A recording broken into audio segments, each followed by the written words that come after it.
احتیاط اسی میں ہے کہ نماز کا خشوع اور خضوع اسی میں ہے کہ مثلاً آپ کے آگے کوئی عبارت لکھی ہوئی ہے، نظر پڑ گئی کچھ نہیں ہوتا، لیکن اگر آپ نے پوری عبارت پڑھ دی تو نماز فاسد ہو جائے۔ اس لیے کوشش کریں، اور جن کے لباس ایسے ہوتے ہیں وہ بھی کوشش کریں کہ رومال ڈال لیا تاکہ دوسرے کو بھی تکلیف نہ ہو اور خود بھی تکلیف نہ ہو، لیکن وہ بیچارے کیا کریں، ایک کمپنی نے یونیفارم بنائی ہے تو اب اس کو وہ اتار تو نہیں سکتے۔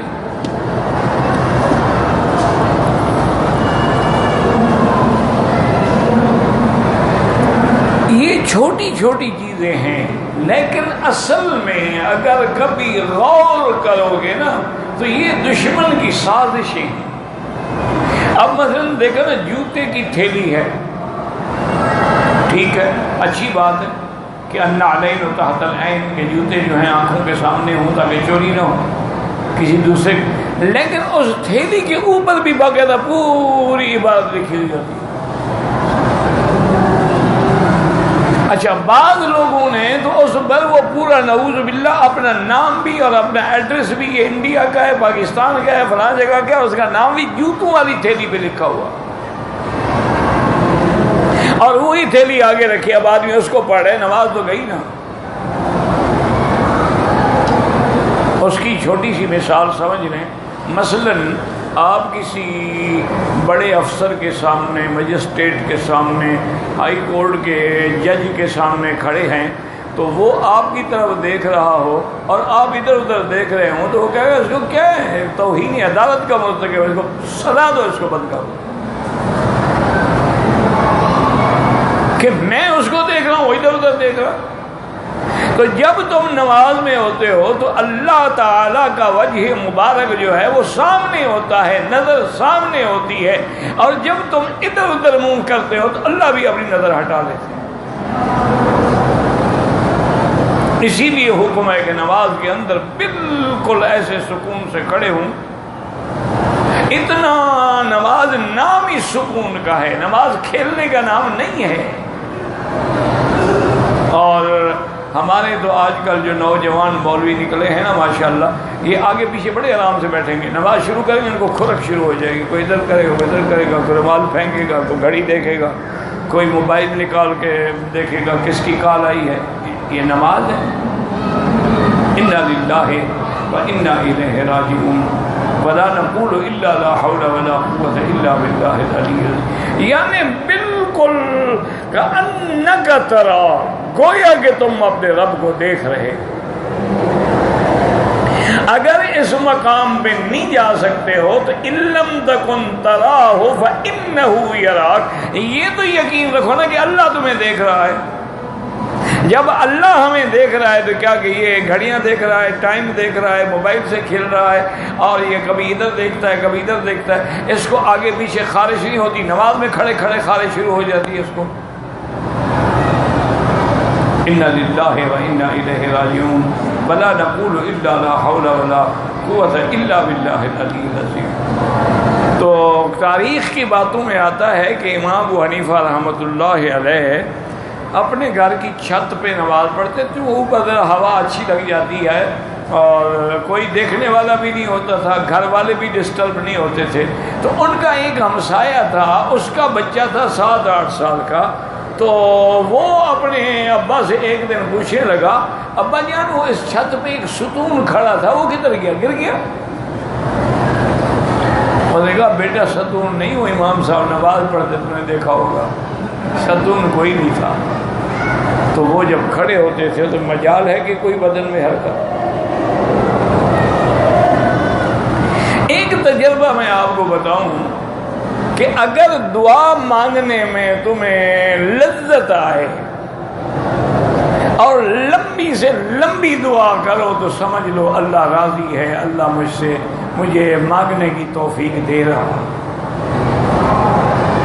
اور اگر دعا مانگو اور یار کوئی چھوٹی سی دعا کون سی ہے بھلا، اچھا چلو وہی ربنا آتنا فی الدنیا، اللہ اکبر جاؤ، معنی یہ ہے کہ اللہ مانگنے ہی نہیں دیتا،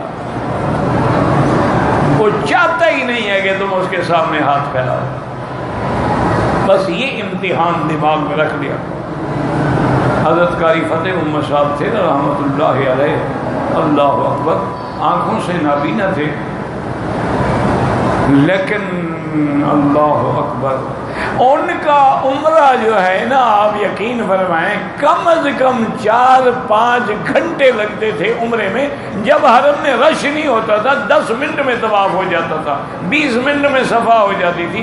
کیا ہے، بس کھڑے ہیں صفا پہ، دعا مانگ رہے، بس کھڑے ہیں. ایک دفعہ میرے درس کے سامنے کھڑے تھے اور نفلیں پڑھ رہے تھے، تو میرے دل میں شیطان نے وسوسہ ڈالا کہ یہ دیکھو قاری صاحب بظاہر میرے درس کے قریب کھڑے ہیں کہ مولوی مکی کا درس سن رہا ہوں، پڑھ تو اپنی نماز رہے ہیں، میرا درس تھوڑا سن رہے ہیں، بس بلا وجہ ہم پر احسان جمانے کے لیے حضرت آ گئے.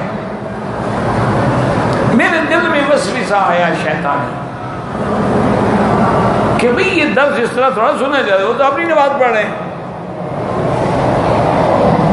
صبح کو طواف کرتے تھے تو میں صبح کو درس سے فارغ ہونے کے بعد الحمدللہ میں بھی طواف کرتا تھا، تو میں کوشش یہ کرتا تھا کہ حضرت کے ساتھ مل کے، وہ حضرت اپنا ہاتھ میرے کندھے پہ رکھ لیتے تھے، ایک آدھا چکر تو میں بھگت لیتا تھا، بعد میں آہستہ آہستہ کندھا نکال کے نکل جاتا تھا. تو انہوں نے میرے کندھے پہ ہاتھ رکھا اور فرمایا کہ حضرت رات فلاں حدیث مبارک آپ بیان فرما رہے تھے، تو اس کی جو تقریر آپ کر رہے تھے، ہمیں تو استادوں نے اس کے علاوہ اچھا آپ پھر تقریر کریں. میں نے وہ حدیث بیان کر فرمایا حضرت یہ غلط کر رہے ہیں. ہمیں حضرت مدنی رحمۃ اللہ علیہ نے اس حدیث کی تفسیر میں اور تشریح میں یہ فرمایا تھا. میں نے کہا بالکل ٹھیک ہے حضرت، آپ صحیح فرما رہے ہیں. بہرحال دوسرے دن جب سبق کا وقت آیا تو میں نے طلبہ سے کہا کہ کل فلاں حدیث جو میں نے بیان کی تھی نا، میں نے ترجمہ غلط کیا تھا، اس کا اصل ترجمہ یہ ہے. حضرت کو کسی نے بتا دیا، کہتے اچھا درس میں خود اعلان کیا کہ میں نے غلطی کی تھی. ہاں یہ عالم کی شان ہوتی ہے، یہ اس کے علم کی دلیل ہے کہ اس نے اپنی غلطی کا برملا طلباء میں اعتراف کیا. اچھا اس کے لیے دعا مانگو. اب جناب دعا شروع ہوئی عصر کے بعد، وہ دعا مانگنے میرے لیے، مغرب کی اذان ہو گئی، مغرب پڑھی نماز کے بعد، اچھا پھر مکی صاحب کے لیے دعا مانگو، پھر دعا ہو رہی ہے، پھر عشاء ہو گئی، عشاء پڑھی، اچھا پھر مکی صاحب کے لیے دعا مانگو. وہ یہ دعائیں ہوتی تھیں. اچھا انہوں نے کہا یہی تو عالم اور جاہل کا فرق ہے. جاہل غلطی کرے گا، اس کو بتا بھی دیا جائے، زیادہ سے زیادہ وہ ایڈیشن میں وہ لفظ حذف کر دے گا، مانے گا کبھی نہیں. اگر عالم ہوگا کہے گا ٹھیک ہے مجھ سے غلطی ہوئی ہے. اب کتنے مسائل ہیں جس میں ابو یوسف اور حسن الشیبانی صاحبین امام ابو حنیفہ کے شاگرد ہیں، لیکن فتویٰ ان کے قول پہ نہیں، صاحبین کے قول پہ ہے. تو یہ تو اہل علم کی شان ہوتی ہے. تو اس لیے ہمیشہ یاد رکھیں کہ دعا مانگیں اور سب سے پہلے درود شریف پڑھا کریں. درود شریف پڑھ کے سورۃ فاتحہ پڑھا کریں، کیونکہ افضل دعا جو ہے وہ سورۃ الفاتحہ، یہ جامع معنی کامل مکمل دعا ہے. اس کے بعد پھر دعا مانگیں، لیکن ایک ایک لفظ پہ توجہ ہو کامل، گویا میں اللہ کے آگے کھڑا ہوں اور اپنی عرضی پیش کر رہا ہوں. اور اگر کعبۃ اللہ سامنے ہو تو پھر نظر کعبے پہ ہو، اور پھر دیکھیں کہ دعا کا نتیجہ نکلتا ہے کہ نہیں نکلتا. اگر دیکھو کہ بھی دل نہیں لگ رہا تو بس کر دو. کہیں ایسا نہ ہو کہ توہین میں مارے جائیں کہ مانگتا مجھ سے ہے اور خیال جو ہے بل زبان تسبیح ہو در دل گاؤ خل. جیسے کہ شیخ سعدی نے کہا کہ زبان پہ سبحان اللہ اور دل میں خیال ہوتا ہے کہ میری گائے اور گدھے کا کیا بنا، پتہ نہیں کہاں کھڑی ہے.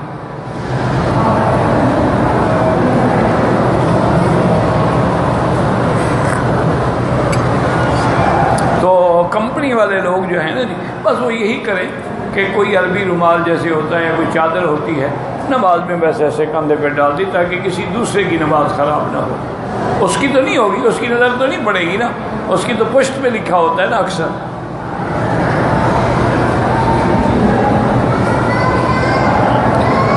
بہرحال 13، 14، 15 کے جب آپ روزے رکھیں گے ہر مہینے میں تو انشاءاللہ 6 شوال کے رکھیں گے اور ہر روزے کا 10 روزے ملتے ہیں تو گویا کہ آپ کو سال کے روزے پورے مل گئے، صائم الدہر بن گئے۔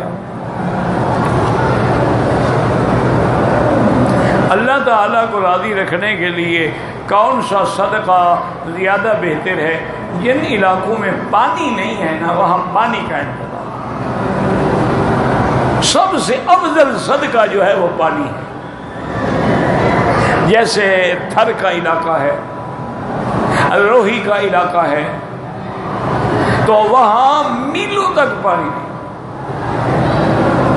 اور لوگ جو ہیں بیچارے وہ وضو کرنے کو ترستے ہیں، نماز تیمم کر کے پڑھتے ہیں، اور جنابت کی حالت میں غسل بھی نہیں کر سکتے۔ کہاں سے غسل کریں؟ پانی تو ہے نہیں، پینے کا نہیں ہے تو غسل کا کہاں سے آ گیا؟ اور پھر پانی بھرنے کے لیے عورتیں بیچاری جاتی ہیں، لڑکیاں جاتی ہیں، بڑے بڑے مٹکے سر پہ رکھ کے لاتی ہیں، 3 میل 2 میل کا سفر کر کے۔ تو ایسا کریں کہ 2-4 آدمی مل کے 200 500 ریال بھی ملا لو گے نا تو کام بن جائے گا۔ تو وہاں ایسا انتظام ہو سکتا ہے کہ چھوٹے چھوٹے ڈیم بنا کے پانی بھر کے کھڑا کر دیا جائے، جو اس علاقے کی ضرورت کو مثلاً 1 مہینے کے لیے کافی ہو جائے۔ 1 مہینے کے بعد باہر سے اپنے ٹینک خریدے، وہ آگے پھر بھر گئے، کوئی مشکل نہیں ہے۔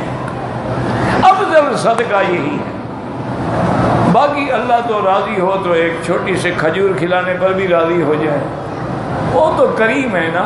رحمت حق بہا نمی جوید بہانہ می جوید، وہ تو تمہیں بخشنے کے لیے بہانہ دیکھتے ہیں، ان کو کیا ضرورت ہے کسی چیز کی؟ صدقہ کرو کرو، نہ کرو نہ کرو۔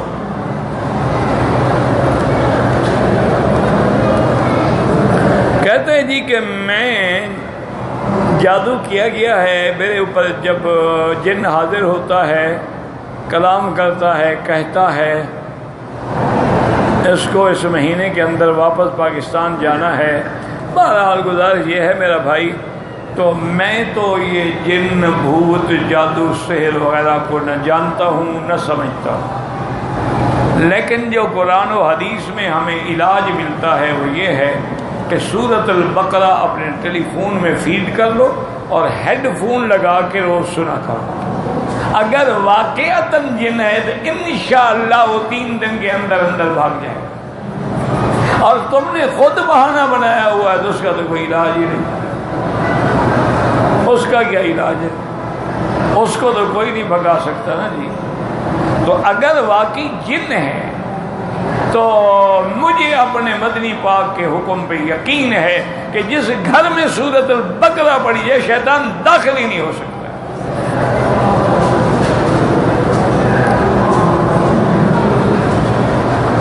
عمرے کی نیت کی حیض کے ایام چل رہے ہیں، ایام ختم ہو گئے، ابھی تک انہوں نے عمرہ نہیں کیا۔ دیکھیں میرا بھائی، اگر عورت نے ایام حیض میں عمرے کی نیت کر لی، ٹھیک ہے، جب ایام بند ہو جائیں تو فوراً سادے پانی سے غسل کر کے عمرہ کریں۔ ایام بند ہو گئے لیکن اس نے اگر خوشبو اور شیمپو کی ہے تو ایک بکری دم پڑ گئی۔ کم علمی کی کیا وجہ؟ اتنا عرصہ گزر گیا، کھانے پکانے کا علم ہے اس کو، اور اس کو یہ بھی پتہ ہے کہ آج کل مارکیٹ میں کون سی نئی شیمپو آئی ہے، کون سا نیا پرفیوم آیا ہے اور کون سا نیا صابن ہے، یہ پتہ ہے۔ صرف اس کو یہ پتہ نہیں ہے کہ میں نے احرام میں خوشبو نہیں لگانی۔ یہ بہانے ہیں۔ اب تو دم پڑ گئی اگر استعمال کیا۔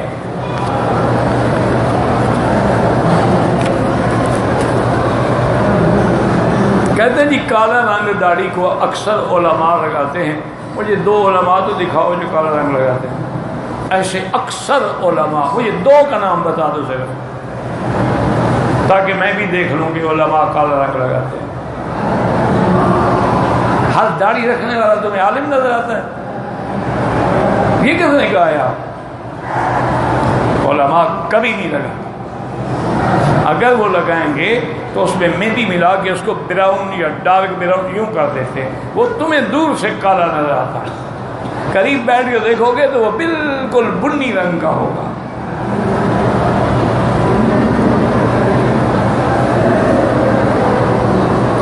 میں کام کرنے کے لیے مکہ آتا ہوں، طائف میں رہتا ہوں، بھئی آپ طائف سے جو بھی حج کرنا چاہیں کر سکتے ہیں۔ اگر اتنا عرصہ سارا تو مکے میں رہ کے گزار رہے ہو تو حج افراد ہی کرو۔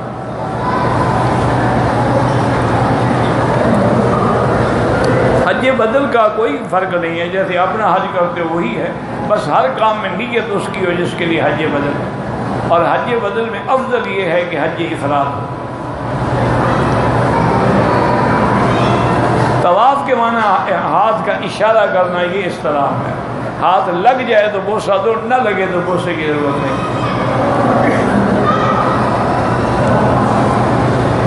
ہم مکہ ٹاور میں کام کے لیے آئے ہیں، بہرحال جیسے بھی آئے، حج کرنا چاہتے کریں حج۔ اگر آپ نے رمضان کے بعد کوئی عمرہ نہیں کیا تو آپ کا حج جو ہے حج افراد ہی ہوگا، اور کرنا بھی نہیں چاہیے آپ کو، چونکہ اب آپ مکے میں رہتے ہیں۔ میں طائف سے آیا ہوں حج کے لیے، میں نے طائف سے آنے کے بعد احرام نہیں باندھا۔ بہرحال گزارش یہ ہے کہ ابھی تو آپ رہیں اور حج کریں، حج کے بعد پھر عمرہ بھی کریں اور ایک دم بھی دیں کہ آپ میقات سے بغیر احرام کے آئے ہیں۔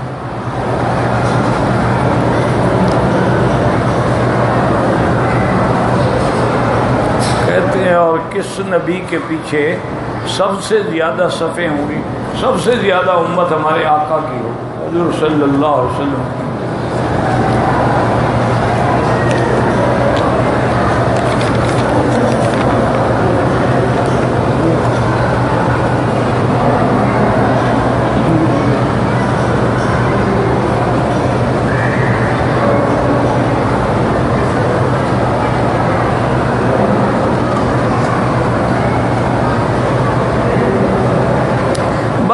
لڑکی کی شادی ہوئی اور یہ ہوا وہ ہوا، خاوند نے طلاق دے دی، لڑکی نے شادی کی دوسری جگہ کر لی، ٹھیک ہے، اگر طلاق کے بعد عدت گزار کے اس نے شادی کی ہے ٹھیک ہے، کوئی بات۔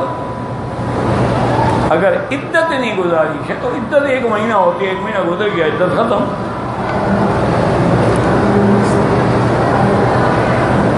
اور 3 حیض، اگر اتنی عدت گزاری ہے اس نے، یا 3 مہینے سمجھ لو، تو اگر نہیں گزاری اور عدت میں نکاح کیا وہ حرام ہے، وہ نکاح ہوا ہی نہیں، دوبارہ توبہ کرے، دوبارہ نکاح کرے۔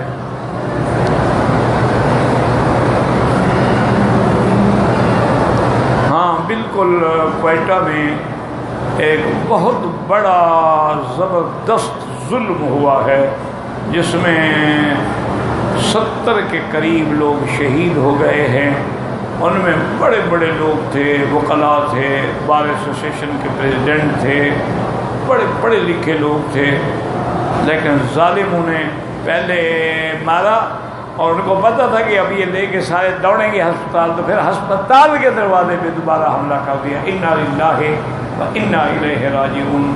دعا کریں جو فوت ہو گئے اللہ ان کے درجات بلند کرے اور ان کے پسماندگان کو صبر جمیل عطا فرمائے، اور جو زخمی ہیں اللہ ان کو شفائے کاملہ عطا فرمائے، اور جن ظالموں نے یہ ظلم کیا ہے اللہ ان پہ اپنا قہر نازل فرمائے۔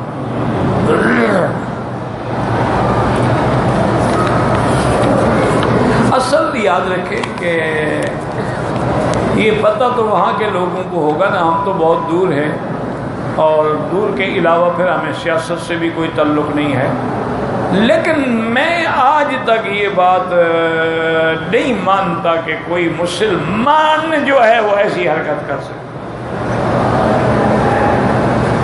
کوئی مسلمان اتنا بڑا ظالم نہیں ہو سکتا ہے کہ اپنے آپ کو بھی خودکشی کر کے حرام موت مر جائے اور لوگوں کو بھی مار دے۔ لازماً یہ یہود اور ہنود کے خریدے ہوئے لوگ ہیں، یا تو وہ ہوتے ہی کافر ہیں۔ بہت سارے لوگ ایسے تھے پکڑے گئے، جب ان کی لاشیں کھولی گئی تو پتہ لگا کہ انہوں نے تو کبھی خطرہ بھی نہیں کرایا۔ اور کئی ایسے واقعات ہیں کہ آپ کی مسجدوں میں 10 سال تک امام بن کے نماز پڑھاتا رہا تھا ہندو۔ یہ جو ہو رہا ہے نا، یہ یہود اور ہنود کی سازش ہے، ان کی ایجنسیاں کام کرتی ہیں، اور وہ جو ہمارے غریب اور دور افتادہ لوگ ہیں ان کو پیسے دے کے خرید کر لیتی ہیں کہ بھائی دیکھو یار تم کب تک رلتے رہو گے، ڈبل ایم.اے ڈگری ہے، تمہیں چپراسی کی جگہ بھی نہیں ملتی، ماں باپ تمہارے امید لگا کے بیٹھے تھے بیٹا پڑھے گا، ہم آپ کو 50 لاکھ دے دیتے ہیں، تم مر جاؤ گے، خاندان تو خوشی سے روٹی کھائے گا نا۔ ان کو بریف کیا جاتا، اور بعض لوگوں کو اس انداز میں دھوکے میں ڈالا جاتا ہے کہ بھئی یہ جو حکمران ہیں یہ تو مسلمان ہی نہیں ہے، تو کافر ہیں، ان کا کافروں سے تعلق ہے، جب کافروں سے تعلق ہے کافر ہو گئے، ان کو مارنے سے جنت ملے گی، یہ کہاں لکھا ہوا ہے؟ حضور پاک نے فرمایا کہ جو حاکم ہو، امیر ہو، اسمعوا واطیعوا لو کان عبد حبشی کان راسہ ذبیبۃ، چاہے وہ کوئی بھی ہو، چھوٹے سر والا کوئی حبشی بھی تمہارا بڑا بن جائے، امیر بن جائے، اس کی اطاعت کرو، خروج نہ کرو، بغاوت نہ کرو، بس دعا کریں اللہ ان کو یاد رکھیں کہ سب سے جو آنکھوں میں چبھنے والے ملک ہے نا، وہ ایک سعودی عرب ہے اور ایک پاکستان ہے، اور تیسرے نمبر پہ ترکی ہے، اسی لیے انہوں نے تینوں ملکوں کو بے چین کر دیا۔ ان کو پتا ہے کہ سعودی عرب کے بعد کچھ بھی نہ ہو نا، مکہ مدینہ تو ہے نا، جب ان کے پاس مکہ مدینہ ہے تو گویا سب کچھ ہے، دین بھی ہے اور دنیا بھی ہے۔ جب پہلے زمانے میں پیٹرول نہیں تھا تو یہ زندہ نہیں تھے، وہ ایک یہ تو مرکز اسلام ہے نا، اور پاکستان سے دشمنی یہ ہے کہ وہ مسلمان ملکوں میں ایٹمی طاقت ہے، اور اس کے پاس جدید ٹیکنالوجی کے میزائل ہیں، اور اس نے جدید طیارے بنائے ہیں جو دشمن کے طیاروں کا بھی مقابلہ کر سکتے ہیں، اس لیے ان کی آنکھوں میں وہ کانٹا بن کے چبھ رہا ہے، اور وہ ہر کوشش میں ہے کسی طرح اس پر حملہ کیا جائے۔ دعا کیا کریں اللہ حرمین الشریفین کو، اللہ پاکستان کو، اللہ بلاد اسلامیہ کو ہر قسم کے ظالموں کے ظلم سے بچائے۔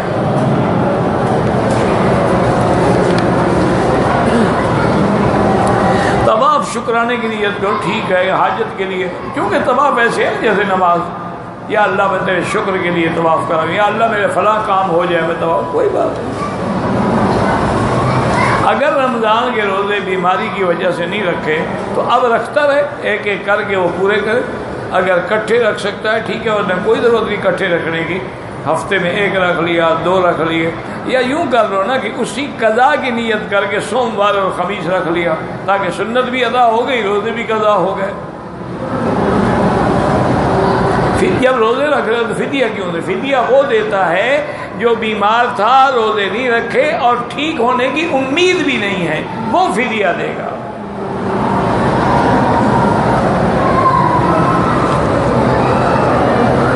میری شادی کی عمر ہو گئی ہے، اچھا ماشاءاللہ، تو بہرحال 3 دفعہ سورۃ الرحمن روزانہ 3 دفعہ اول آخر درود شریف پڑھ کے دعا کیا کرو، انشاءاللہ شادی ہو جائے گی، اور میرے لیے بھی دعا کرنا۔ اس میں یعنی میں شادی کروں تو ہنستے ہو، تم شادی کرو تو میں خوش ہوں، عجیب بات ہے۔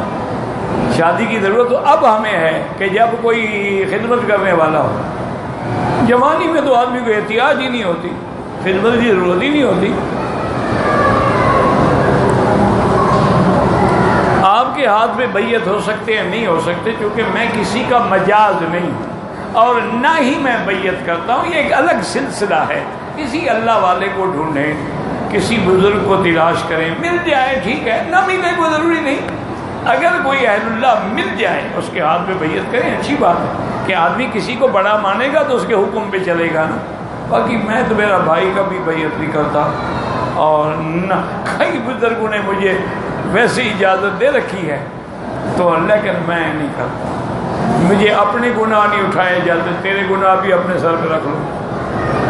پھر مرید کی تو ذمہ داری ہوتی ہے نا پیر پہ کہ ان کے لیے دعا مانگے، ان کی اصلاح کرے، ان کی ہدایت کے لیے کہا۔ یہ تھوڑا ہے کہ جب پیر کے بن گیا سال میں نظر لیتا رہے۔ اولاد کے لیے پہلے تو اپنا علاج کراؤ، اگر تمہارے اندر اللہ نے جراثیم نہیں رکھے تو وظیفہ کیا کرے گا؟ پہلے اپنا علاج کراؤ، علاج کے ساتھ دعا بھی کرو، دونوں میاں بیوی جا کے چیک اپ کراؤ، نقص میاں میں ہے یا بیوی میں ہے، جس میں نقص ہو اس کا علاج کراؤ۔ اور پھر اللہ سے دعا بھی مانگو، سورۃ یوسف پڑھ کے دعا مانگا کرو۔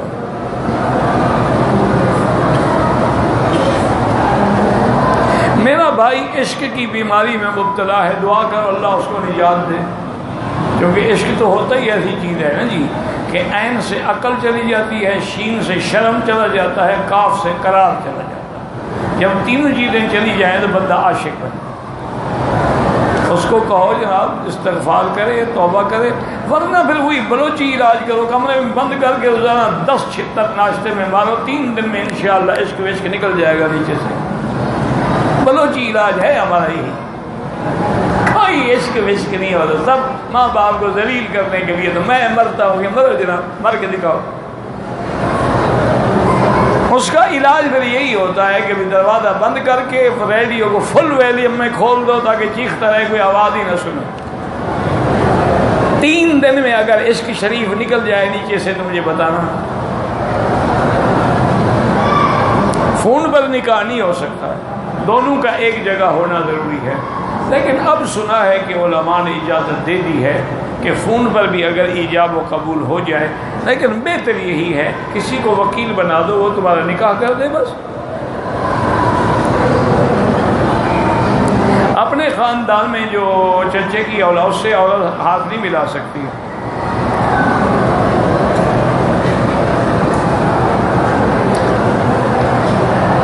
حدود حرم میں غیر مسلم کا آنا اس لیے منع ہے کہ غیر مسلم پلید ہے اور یہ جگہ پاک ہے۔ انما المشرکون نجس فلا يقربوا المسجد الحرام بعد عامهم هذا۔ یہ تو قرآن کا مسئلہ ہے کہ کافر اور مشرک جو ہیں وہ پلید ہیں اندر باہر سے، اور اللہ کا گھر پاک لوگوں کے لیے ہے، پلید لوگوں کے لیے نہیں ہے۔ پاکستان سے آیا، نواقف ہوں، اپنی بلڈنگ تک جانا میرے لیے مشکل ہے، دم پڑ گیا، بکری ذبح کرنی ہے، کیسے کروں؟ کوئی مشکل نہیں، بکری جو آپ نے ذبح کرنی ہے کسی دوست کو پیسے دے دو، وہ منڈی میں جا کے ذبح کرے تمہارے لیے اور خیرات کر دے، یا ایسا کریں کہ یہ باب ملک عبدالعزیز کے سامنے یہ جو شرکہ مکہ ہے نا، جس میں بن داؤد وغیرہ بھی ہیں، ان کے اندر ایک جمعیہ خیریہ ہے، ان کو جا کے پیسے دے دو، وہ تمہاری بکری کر دیں گے۔ کوئی مشکل مسئلہ تو نہیں ہے یہ۔ ذی الحج کے دنوں میں عمرہ کر لوں، پھر 9 ذی الحج کو سیدھا عرفات کے راستے مینا جاؤں۔ اگر ذی الحج کے دنوں میں تم رہتے کہاں ہو کہ ذی الحج کے دنوں میں عمرہ کر لو؟ اگر باہر رہنے والے ہو تو ذی الحج کے دنوں میں عمرہ کر لو، کوئی منع نہیں۔ صحابہ بھی تو 4 ذی الحج کو یہاں پہنچے تھے نا، پھر 8 کو احرام باندھ کے مینا گئے۔